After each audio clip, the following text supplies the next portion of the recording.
کہتے ہیں کہ جو مدرسے جو ہیں قربانی کی کھالوں اور صدقات پہ چلتے ہیں وہاں جمعہ کی نماز ہو جاتی، جمعہ کی نماز مسجد میں ہوتی ہے، مدرسے میں تو نہیں ہوتی۔ اچھا پھر کون سا مدرسہ ہے جناب جو صدقے پہ نہیں چلتا؟ آپ کبھی جا کے مدرسوں کو ہدیہ دیا ہے؟ آپ نے کبھی خدا کا خوف کیا کرو، یہ صدقوں پر ہی تو چل رہے ہیں، تو نماز جمعہ کا اس سے کیا تعلق ہے؟ خود مدینہ منورہ میں اصحاب صفہ کا گزارا صدقے پر تھا، تو مدینہ میں جمعہ نہیں ہوتا تھا؟ پتہ نہیں کیسے بیٹھے بیٹھے گھر سے مسئلے گھڑتے رہتے ہیں۔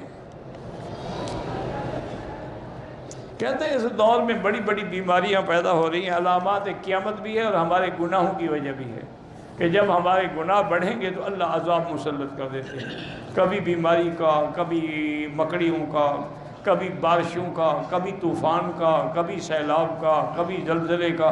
اب دیکھیں نا، پہلے ہم چھوٹے ہوتے تھے، جب بچے ہوتے تھے، اس وقت سنا تھا کہ کوئٹے میں ایک زلزلہ آیا ہے، پھر مدتوں تک نہیں سنا۔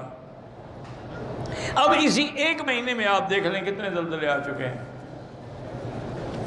یہ علامات قیامت ہے۔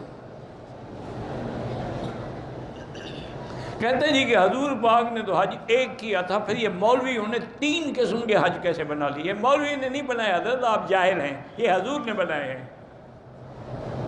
اب جہالت کا کیا علاج ہے ہمارے پاس؟ حضور نے خود کیا قران کہ لبیک بحجۃ و عمرۃ۔ آپ نے مکے میں آگے صحابہ سے کہا کہ احرام کھول دو، انہوں نے کہا اس سے باقی 4 دن رہے۔ فرمایا اگر مجھے اللہ نے موقع دیا تو اگلے سال میں بھی تمتع کروں گا، تو تمتع بھی حضور نے فرمایا، قران بھی حضور نے کیا۔